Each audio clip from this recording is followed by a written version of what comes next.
first guy ever to ask me to make him a bomber jacket was Travis Kelce, thanks to you. So Casey, one of my all-time favorite DM slides. Kelce slid in my DMs in 2016. And guess why he did? Because he saw this guy at the White House in a navy with rust plaid suit talking, right? Because you were the guy in KC. You were up at the podium. And he said, I see my guy Haas. And at that point, I didn't even really know that you guys were boys. I see my guy Haas at the White House, and I need you to get me right. He told me you're the guy. Will you come and fit me? I'm like, I had to wait. I'm like, I can't just apply right away. I'm like, I waited like maybe 5 minutes to play it cool. I'm like, hell yes, Killer Trav. I will come get you right.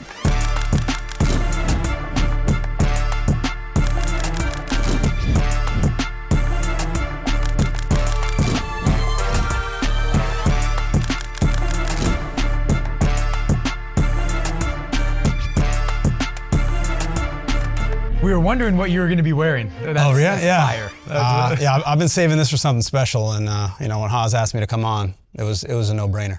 It's time, summertime fresh. At Gents Playbook, for people that don't know, most of you do know though, Instagram, Twitter, all that type of stuff. We're here in Hoboken, kind of where everything got started for you, and you know, when we do this type of stuff, when we're talking to certain baseball guys or athletes, we don't really dive into too much of their story, but your story is something that I think everyone should really know, because a lot of people in sports, a lot of the players know about it, but we want to share it with everyone else. So start from finance and go that whole route. Yeah, man. So I graduated from BC in 2004, and I moved out here. Started a career in finance. You know, my degree's in finance. A lot of people think, you know, I went to FIT, but you know, I have no fashion background at all. Just besides a passion, everything there is self-taught. But I worked at a hedge fund for 8 years, you know, kind of grinding, just crunching numbers, working to make other people rich, and I wasn't too cool with that after a while. I feel like I just wasn't reaching my potential, so to speak. And at one point, my wife had an idea. You know, I think you should start an outlet. You know, something that you're passionate about and that you'll enjoy. You know, because I had a couple hours of downtime at the office, right? And so I started writing a Tumblr page, and I started critiquing what athletes and actors wore on red carpets. Wow. I would do the Oscars, right? And then I would do the ESPY Awards. I would do the NFL honors. And I would critique and say, hey, you know, this fit could have been a lot better. And this guy looked great. You know, I was always big, you know, giving out props and compliments first, of course. I did not know this, dude. I need to go. Yeah. Please tell me this page is still up. It is, because when Dallas Fox 4 just did a special on me, they pulled it up and put it on the show. And I'm like, wow, I haven't seen that in a minute. Yes. In fact, the first suit I'm wearing in it is the suit I wore when I first came to fit you, which we'll get back to, because that's a killer story. We'll dig into that. So, to sum it all up, I was getting tired of being a spoke on the wheel. I wanted to drive the damn car, okay? So I took that into my own hands, and I said, I think I can do this we'll start it as a side hustle, and then maybe it'll turn into a business. So that Tumblr turns into an Instagram. Instagram had just started popping off at that time. And I had a handful of custom-made suits made for me by a guy local in New York City. And I didn't really love how the fit was. You know, I wanted everything painted on. No surprise to hear that, right? And I drove this guy crazy. So what I did was I found a local tailor, and he said, whatever you want, I will chop these up to however you want it to be. And he did that for me, and I paid attention while he did it. And a lot of what I do is a numbers thing, which is great because I'm a numbers guy, right? I come from finance background. So I was kind of able to apply that. And once I determined and saw the process of getting my fit right, I was able to apply that to bigger guys like your size, right?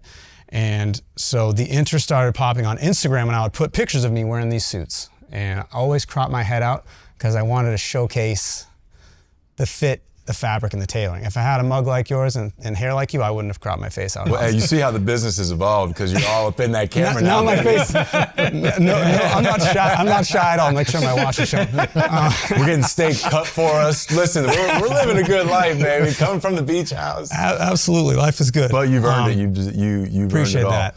And real quick, I want to mention this as well, because hearing people's stories, digging deeper down. So I was young, and like when Tom would come fit me, like the third, fourth time, I'm like, man, like I want to invest in you. I don't know what that means, but like, I just know what you're doing right now is going to be successful. And Tom was like, listen, man, like, I respect that and thank you for saying that, but I'm betting on myself, man. Like, I'm doing this all by myself. I'm taking the chance. So for you to step out of finance, which probably was secure and comfort to sure was, yeah. bet on yourself is something I want to highlight, because that's something I've always had so much respect for you for. I appreciate that. And to your point, when I came kind of to the crossroads of, should I stick with this secure, cushy job, so to speak, or should I take these 25 clients that I've amassed just from word of mouth and Instagram? Everyone in my family told me I was nuts if I went on my own. And one person in particular, only one person, told me, you know what, Tom, forget this cushy job. You have all the potential in the world to kill it. Those were my wife's words, my wife, Allie. She said, you can do this on your own. Her parents said I was crazy. My parents said I was crazy. I blocked all that out. I had one kid at the time, my oldest, Jordan. And I listened to my wife, as every man should. And it changed my life completely. It changed our lives tenfold. And it was the greatest decision I've ever made. Hey, there were some bumps along the way, right? How do I go from 25 clients to today, 450 in 8.5 years? Just athletes. There's still some business guys on the table too. Justin, you're going to be one of those soon. Hey, there we go. You look comfortable, with all due respect. Notice it didn't I love that. Well, it was carpet. You said, you look comfortable. But you're an athlete, right? I was saying Justin's... Well, true. A business man. I actually do have going back. So when you were the side hustle, decided to go into fashion and critiquing people on the red carpet, it wasn't sailing, it wasn't hunting, it wasn't fishing. Like, where did the fashion come from? Like, I've just always had the passion for style. I have always really cared about how I looked. I think dressing is the greatest expression of self-respect, no matter where I am. If I'm at the gym, if I'm at the grocery store, if I'm taking my wife to dinner, if I'm sitting here with all of you guys, if I'm going to a red carpet, I want to look my best, because the better you look, the better you feel. I would love to argue that with anybody, because, and I don't know why I don't see more people that take that much pride in how they dress. And if they don't, that's fine, because a lot of people think I'm nuts. But you know what? I turned that being nuts into an extremely successful business and a very happy life and lifestyle. So. Yeah, and the marketing side, again, all yourself, and to me, watching it grow, and it's just completely genius. And certain things that you've told me over the years, I'm like, that's spot on, that's incredible. And like you say, all these big events, you always end up going down to the hotel lobby, getting dinner, but wearing your suits and looking the part. Always. And I've been with you a couple times, and always 2, 3, 4, 5, 6 people come up and, hey man, that suit is incredible. Where did you, I made it. And my favorite question. I have this event coming up, boom, boom, boom. So like, these events you're going to, you're making it for guys, but the marketing side, again, social media, all yourself, posting, going down to the lobby. So you went above and beyond to put in the work. And I'm sure there's more stuff you did to go to 700, 600, whatever clients you're at now. It's incredible. Yeah. I mean, I always want to be there and give my guys that service. A lot of people that do what I do, maybe they just mail the suit out like for the MLB All-Star game, and they just assume that it's going to fit right, and the guy gets dressed on his own and goes and walks the carpet. But I want to eliminate any chance of an ill-fitting garment. I want to be there and put it on the guy to make sure. Because when I'm dressing, like I did last week, 17 guys for one carpet, I'm not trying to sit in that hotel watching TV and trying to find, is there an imperfection? I want to get ahead of that, and I go and put the jacket and the pants on all 17 of these guys ahead of time over the 3 weeks leading up to it to make sure that everything is perfect. And also, and this is kind of going a little deep, I think you guys will appreciate it, a lot of younger guys, they don't know how to wear a suit, right? They're in amazing shape. They dedicate their diet and their lifestyle into being fit. But their job is to be on and perform on the field, crush a baseball, catch a baseball. That's part of the reason they, ask for my services, because I'm going to show them how to wear the suit perfectly, right? So when you have a young stud like Jarren Duran, who, feel good. When I went, to fit him in New York, when he came to play here, I said, first of all, you've got the swag and the attitude, and that is how I'm going to dress you for this All-Star game if you're on board. And he immediately said, I don't know if I feel comfortable wearing this because I don't know if I can pull it off. And I said, well, first of all, my number one goal is to bring out the personality and represent that with your clothing. And you know, we went back and forth for like 45 minutes looking at other fabrics, and then it came back to this one. And he's like, all right, sell me on it. What do you have to say? Because I know you want me to wear it. And I came there with that fabric in mind. Believe me, you know. Look good, feel good. And All-Star game MVP. And I said, was definitely feeling the part. I said, Jarren, you never know. You only have your first All-Star game one time. Some guys never make it back. I hope you're there for half a dozen at least. But when I said that to him, he locked in and he said, you're absolutely right, Tom. And you know, I know you're gonna get me best dressed on that carpet. And I said, that's what's gonna happen. That's what happened. And Netflix was all up inside that suit too. But so when you get some love on Full Swing on Netflix, you're gonna get some love on that show, and that's gonna be much deserved love because his Bones, my opinion, those suits were incredible. Kirby, Profar, and Kyrie Jerkson. Kyrie, we got to see it there. Those suits were next level. How important is it too, Sue, before we get into this process, because it's crazy sometimes where Tom will have to get on a plane right away, go somewhere and do the fitting, get back, go again. So he brought up Allie and that support system. How important is that? Because when you're doing this and you have a family at home as well, like she is controlling everything and making sure at home everything's great.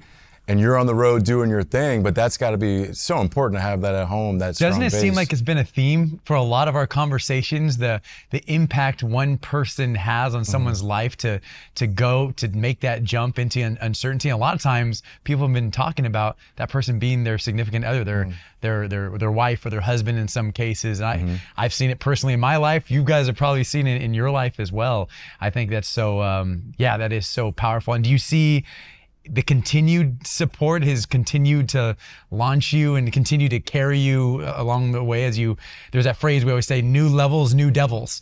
And every time now we got another level, now new devils, another level, new devils. Does she continue to support you with the new uncertainty that you have to face? Without a doubt. And as to Haz's point, when I have 3 children, 9, 7, and 3 at home, if I'm going to be on the road, 2-3 days a week, sometimes 3-4 days in a row for these award shows, she makes me feel worry-free. So she's that rock at home, keeping everybody, going to where their schools, their camps, their dance, their basketball, their baseball, all of that, while I'm, doing my thing. So we're kind of, each taking on our roles, and each one is just as important as the other. And I wouldn't be able to do what I do without that stability of her at home, making sure, because there's nothing more important than how you raise your kids, in my opinion.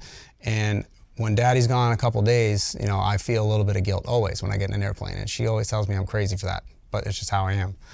And to know that she's got everything under control and makes me feel so much better to do my thing, worry-free and guilt-free. So that's incredible. It's funny, your name comes up all the time. We talk about suits, we talk about how people look. Love hearing that. All the time. We hear about you all the time. We just we discuss just your work. I'm actually curious. I don't think I've ever heard, how did you two get connected? Case. Unbelievable story. Yeah. So Instagram. Heavily active on IG, obviously. That's the biggest understatement I'll say of the day.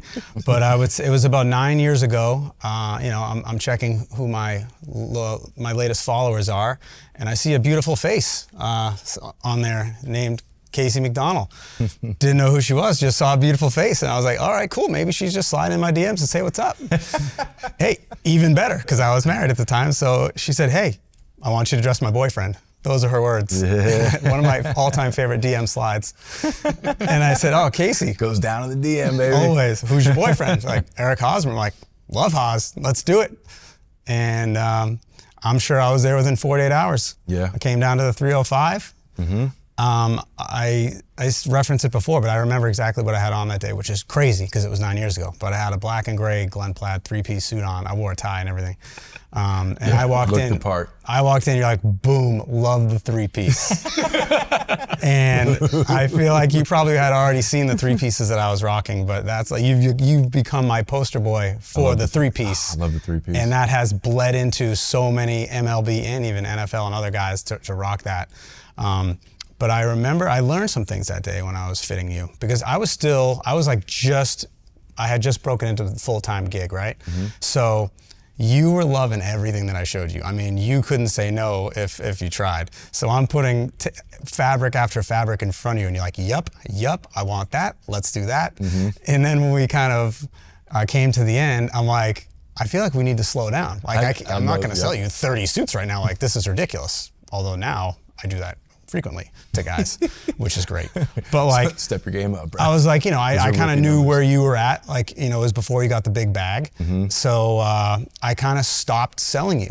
I just kind of learned that on the fly. I'm like I said, this guy's not going to buy 20 right now or 30.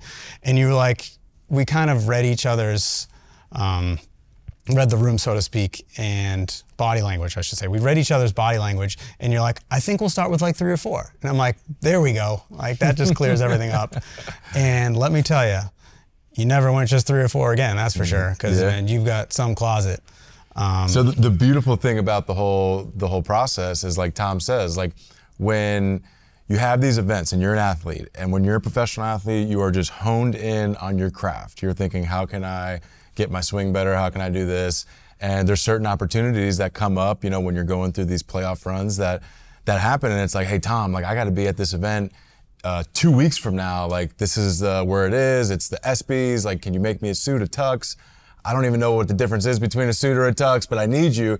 And it takes all the worry out, and that is amazing when you're hiring Tom to do a fashion service for you, because now it's no longer just suits. I mean, it's t-shirts with the matching sets, with the beachwear, all that type of stuff, the comfort.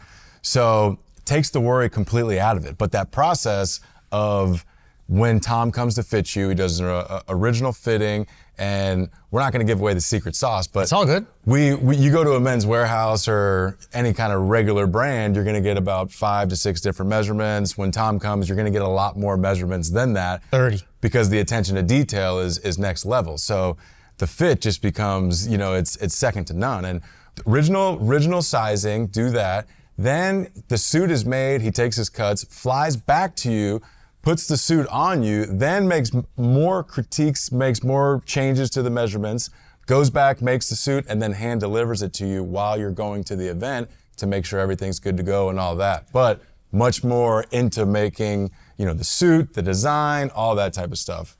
How do you go about when inevitably one of your clients' body changes and a lot of the clothes that were made, are you relying on guys just not wearing stuff repeated, or constantly making new stuff, or do you have to make adjustments on the fly all the time? So that does happen, especially with offensive and defensive linemen in the NFL, where they'll bulk up 20 pounds in the off season because they're eating and training like crazy. And then camp comes around, they're losing 5 pounds a day, right? So it depends on what the event is. So if they have a wedding, and that's been very frequent, guys have been going to weddings like crazy in the off season. So if they say, hey, Tom, I just pulled out one of my suits that you made me last season, it doesn't fit. Right. I'm like, well, when's the wedding? In 3 days. Oh, great. Well, I can't, I'm actually gonna, how it goes down. I'm actually gonna be somewhere, you know, I'm gonna be in KC tomorrow, so I can't come to Miami, but here's what we can do. You know, why don't you put on the suit for me and have your significant other take a picture from the front and the back so I can kind of see visually where it's too tight. And you can also tell me like, hey, the waist is really tight and let's add ½ an inch there. And I can visually look at it and say, okay, you need an inch in the chest, ½ an inch in the stomach, ½ inch in the waist, open up the thighs and rear end. I can do that. And I've been trained by the tailors that cut for me to do that. So that's the process when I can't be there in person. I obviously, what's crazy about that is, right when camp is over and they start the season, they're back to the weight of the suit. So that suit that was just adjusted, and like, am I adjusting that again? But typically these guys, especially NFL, they're not re-wearing that much, so they're just gonna buy a whole new bunch. NFL, you've gotten big into the NFL too. You know, everyone sees the Dak suits and all that type of stuff. Your schedule now, because every big event, Super Bowl, MLB All-Star game, how crazy, and what is your schedule now? SBs, yeah, everything. Big events. Yeah. Are those, we know about those 3. Any other ones that are just your every year? NHL, you do a lot of hockey guys yeah, as well? Yeah, so the NHL awards is in February. We'll kind of go in order here because I was going over it with Rob yesterday on the phone. So the Super Bowl is obviously a huge award because, you know, not every guy in the NFL wants to pull up in a suit or like a bomber jacket, but for the Super Bowl, guys get after it. And, I'm typically dressing, I have a bunch of Chiefs clients. So like the last couple of years when they were in it, I was dressing, half a dozen guys on each team. So that's a huge event. Where another one where I want to hand deliver, because all eyes are on you when you're walking into the Super Bowl, obviously. Yeah. None bigger than when I did Joe Burrow's suit 3 years ago. Probably the most press I've ever gotten on a suit. With 95% of it being positive, as it should have been, because he's a bad man. So Super Bowl turns right into the awards. So the NFL Honors, as it's called, which is, until last week, I've called it my favorite red carpet, but MLB, may have taken the reins. Yeah, especially just Duran taking over the whole week. Yeah, or weekend, whatever it was, couple days. Side note, but do you know what I realized today when I was at the gym, just kind of thinking about talking points? I've done 4 big MLB All-Star red carpets. 2021, Tatis in the pink silk. Best dressed, he won on MLB. The next year, I think I dressed maybe 9 guys, didn't have best dressed. Last year, I dressed 13 guys, Ronald Acuna, best dressed. This year, 17 guys, Jarren Duran, best dressed. So we're looking at about 75% nailing best dressed. I love those numbers. Speaking of numbers, I got a numbers question for you, and you can choose to answer this. No or pressure not. next year, but I'm going for 20. Let's go, baby. Generational run continues. What's been the biggest order that you've ever gotten from? You don't have to mention names, but what's been the highest Mention names? money value, biggest order you've gotten? A professional wrestler ordered 150 grand worth of suits in a sitting because Vince McMahon told him, we are putting you in a new heel role where you're going to show up in a dark black or deep purple suit for the next 15 weeks, and I need you in a new suit every week. Music to my ears, obviously. Yes. And I had so much fun digging up as many purple tones that I could find. But it's edge for a lot of guys that know him, because he'll happily admit that, because I think Vince helped him with the bill, or else he wouldn't have done it. Right. What a great guy. His real name's Adam Copeland. But yeah, man, he pulled up in a different black, purple, or red for 15 weeks straight in the squared circle, and that opened up a whole nother, window of clientele for me. So now I have probably 8 to 10 WWE superstars, male and female. Ric Flair. Including the legend himself, Ric Flair. He's got about 30 of my suits in his closet. One's crazier than the next, man. Yeah. Love that guy, but he's another guy. Like he invites me down to Florida to meet him because I made his daughter, Charlotte Flair, a suit. And great story. He says, I want you to meet me at the hotel bar. I'm like, well, I'm not gonna measure you in front of all these people. You're A-list celebrity. He's like, well, I want to have a drink with you first to make sure you're cool. And I'm like, I'm not going to say no to that. So, I pull up in a 3-piece and, I got my roller bag, and he's like, oh, are you the man? And I'm like, no, you're the man. He goes, you're the man to fit the man. I said, all right, you win. What are you drinking? I said, a dirty kettle martini, blue cheese stuffed olives. And he's like, let's go right now. So we sat and had a martini and started talking about fabrics and stuff. And then he's like, all right, you passed the test. We can go up to the room now and pick out some suits. People are like coming over to us every 5 seconds. He can't go anywhere without being harassed. Is that one of your is that your craziest story on the job or that type of thing? I'm sure you have some that match up right there with that. Yeah, I attribute my craziest story to the first time meeting Gronk. Yes. Without a doubt. This is already my favorite story. I love Gronk, and by the way, no one calls him Gronk besides fans. It's Rob. Everybody calls him Rob, which I think is really cool. So I'm at the NFL. I'm at the Super Bowl week. It was in Atlanta, and I'm at a party to fit Todd Gurley. So I'm waiting for him to come in and do a fitting. He was playing in the Super Bowl again. So it was Rams Patriots, and out of nowhere, Gronk comes walking in, and he had always been on my hit list. I feel like Gronk never really was into the style, so I feel like that'd be a great challenge for me. Also, I love everything about the guy. Who doesn't? So he walks in, and I just dedicate the next hour of my time to, I am getting Gronk. I'm not letting him leave this place until I fit him. So he goes into a private green room. There's security outside the door. And so I kind of start schmoozing, and I find an agent that's in there who knew who I was. So I'm like, hey man, do you know Gronk's agent? Like, how do you get me in there?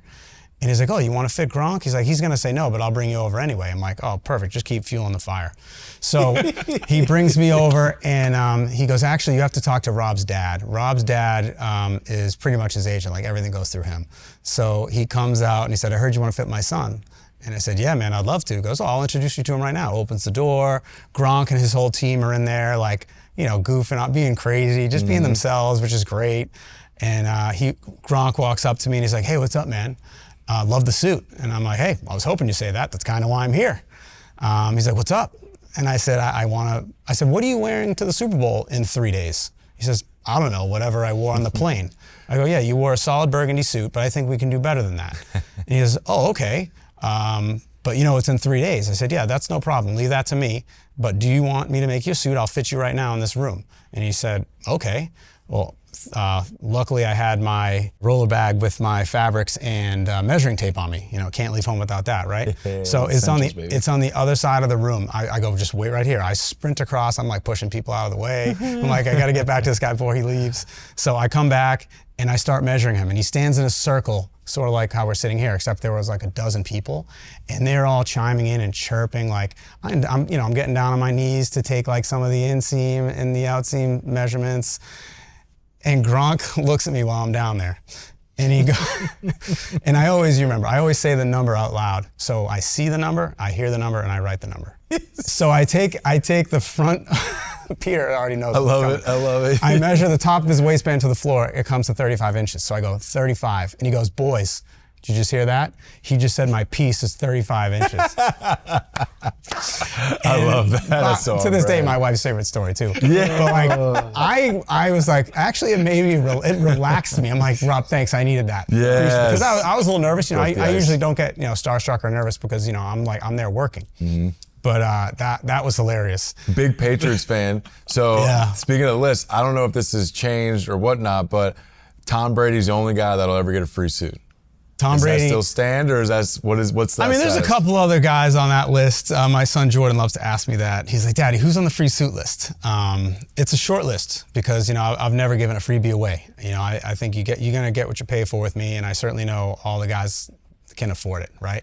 And the people that are out there giving away that free junk, that's exactly what it is. It's free junk, free shit. I'll say it. You can block it out. No, we're leaving that. Leave that in. But you're getting the lowest quality fabrics. You're not getting someone to come out and measure you twice. You're not getting the perfect fit. You're not getting someone that knows how to measure like me. But anyway, Tom Brady's number one on the suit on the list where I will give him a free suit because I know after that freebie, it's gonna be he's gonna want more and he'll happily pay. Michael Jordan is on that list too, the GOAT. 100%. Named my first son after him. I'm actually boys with his son Marcus Jordan, who does the trophy room down in Orlando. He comes out with the exclusive J's. I'm sure you have a couple in your closet. But he and I message every now and then, and I'm like, I know Pops is living that San Tropez life on the yacht right now, so he's like doesn't have any need for anything besides some J's, shorts, and a t-shirt. But you let me know the next time your dad needs a suit. And also, MJ's used the same suit guy his whole life. Really? But he's very old. Marcus is literally like, you may just have to wait for that guy to pass on, and then you'll step up. But I'm like, the next time your dad needs a suit, I mean, that's on the house. Done. That's on the house for sure. So not just suits anymore now. He could. You got the beachwear. You got the sets. Yeah, I feel like he would love a matching set. So okay, talk about this. We always talk about in our professions being able to adapt. Yeah. Fashion has taken some crazy turns. I had the same thought. When you were talking about MJ's Taylor getting older, I was thinking about the wide leg pants that they were back in the 90s. Yes, the oversized. And has he evolved? But go ahead, man. Sorry to cut you off. No, you're right. That with that to now, and then now to with what some of the young guys are wearing and what they're doing with fashion. What's your take on all that? Have you adapted a little bit to where when you first started, you're like, absolutely not, to now maybe being a little more open to something? Yes, I mean, the first 4 or 5 years, suit. I mean, it's still my bread and butter to this day. But I mean, if you asked me 5 years ago, you're gonna go on this, big time podcast, what are you gonna wear? I'm like, 3-piece suit, that's for damn sure. And here I am in my knit resort collection bomber suit, right?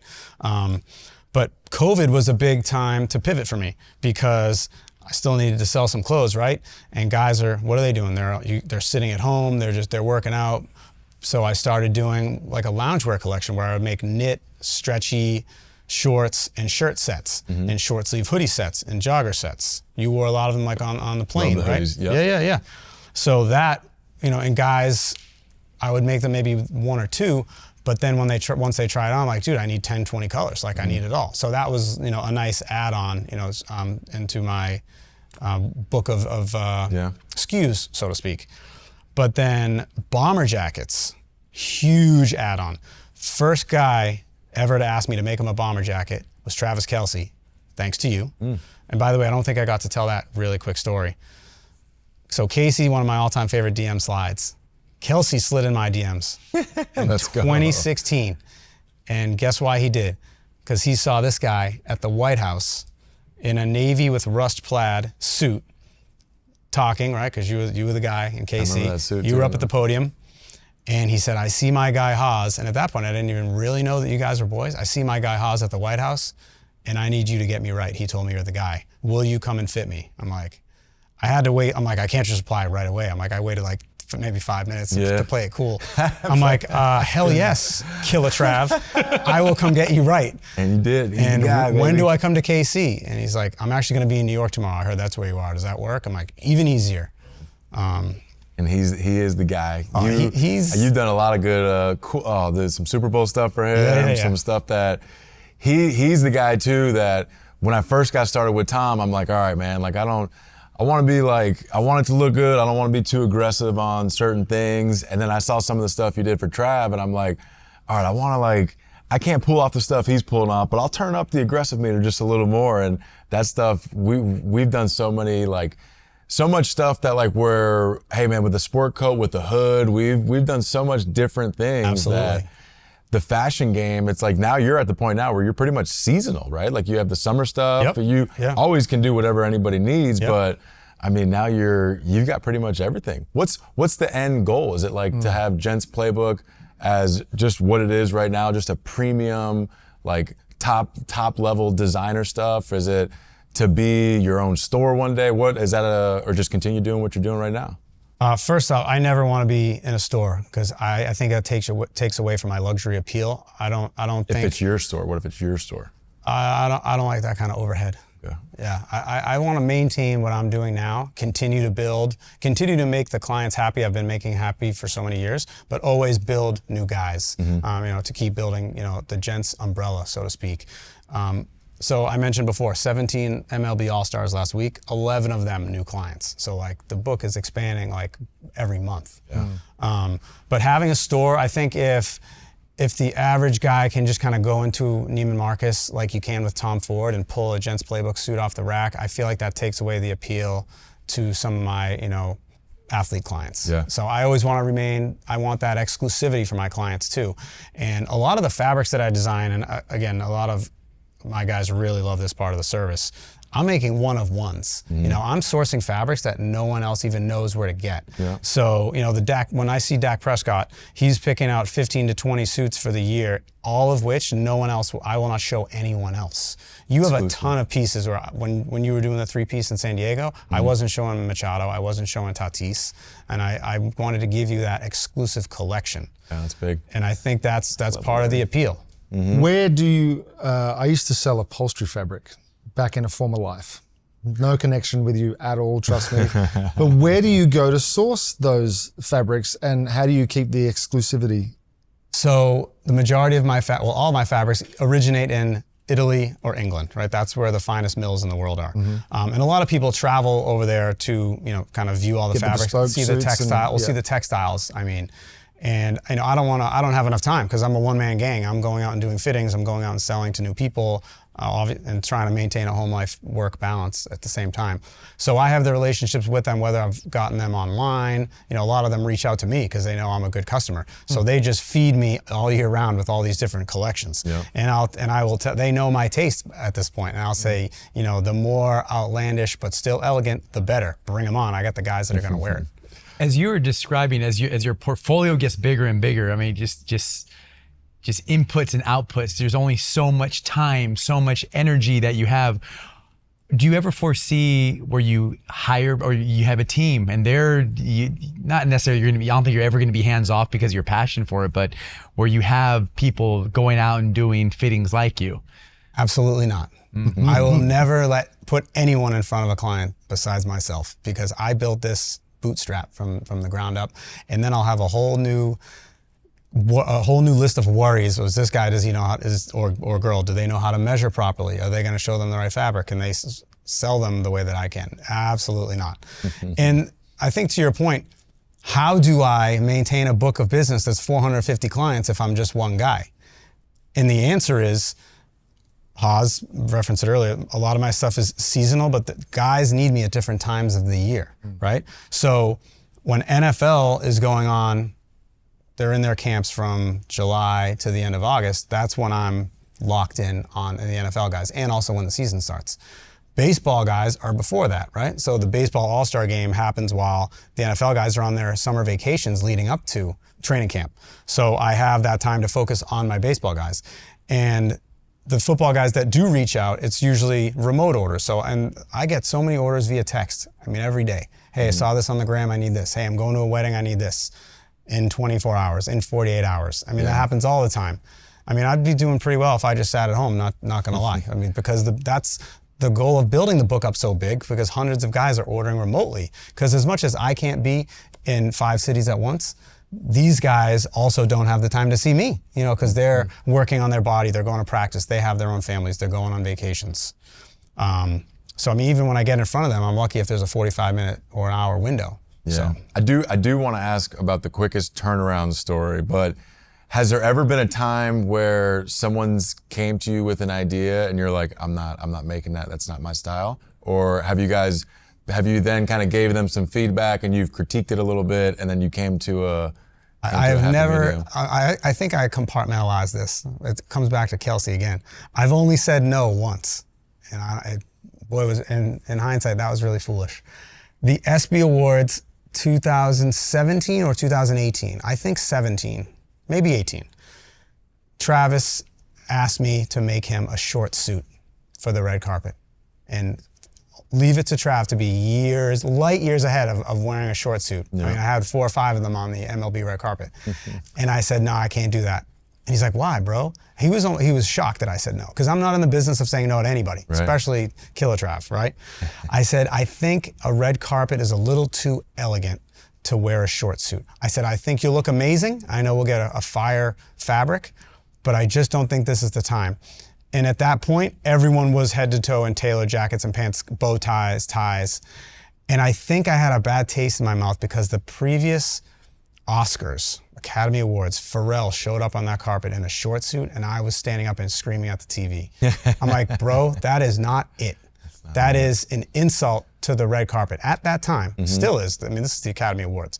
But an athlete red carpet, because the kind of the aura and stature of the professional athletes, they can get away with more, right? They can rock a short suit wherever they want now. Yeah. I mean, the style window has just been blown open. There are no limits. Guys pull it off too. Guys pull it off. That's like we said, especially with baseball, you know, because back when my first couple of years, we had to wear suits, and now the dress code has gotten so much more relaxed and comfortable. So yeah, that's forces you to adapt and be like, okay, I got to create creative here, make some different type of stuff. Yeah. And I love what I heard a comedian once say, he was asked a question, and what about the people who don't laugh at your jokes? Do you need to change your jokes? And he goes, no. He goes, I'm not for everyone. And he goes, the comedians that know what their style is, you have conviction with your style and just know I'm not for everyone. And that's what I hear from you. Like, you know who you are, you have conviction of what you do. I'm not gonna have a brick and mortar. I'm not gonna bring somebody in. I'm going to do it. That's really cool. What's also interesting is, you guys have noticed, you remember suits. Sure. You could remember like what you're wearing, what people were wearing years and years ago. It actually reminds me of baseball players. Like you could remember how a guy threw you 4 years ago. I'm like, how do you remember that? Pro golfers can remember, oh, I was on this course 7 years ago and I used this club and this is the lie. I'm like, people who are passionate about their craft, they could remember these little details of things. But all that to say, I actually have a question. So in the beginning of this conversation, you made a comment that I thought, oh, that is me. How a lot of men don't know how to wear suits. Like they don't know fashion. Are there any general principles to fashion for the dad watching this, or for if anyone watches, general principles who may never be your clients, but things that when they go and they put on the suit or put on clothes that they should keep in mind? Yeah, there are classic principles that apply to the $400 suit from Suit Supply and my $4,000 to $5,000 suit, 100%. And the number one, it's fit, fit, fit. Okay, it doesn't matter the quality of the fabric. You can get it to fit you properly. You just need to take it to the right place and have a proper tailor do it for you. A lot of dry cleaners, in the area of wherever guys are, they can do some alterations for you. And a lot of times it's just taking the stomach in. Like if you see the average businessman walking down Madison Avenue in New York City, he's wearing a boxy suit, but maybe that's just because he didn't take the time to go have a tailor take it in. You know, you have to care too. Okay, it's not just gonna magically happen, but you can do it at different prices, right? But also simple rules like if you're wearing a 2-button jacket, never, ever, ever can you button the bottom button. Ever.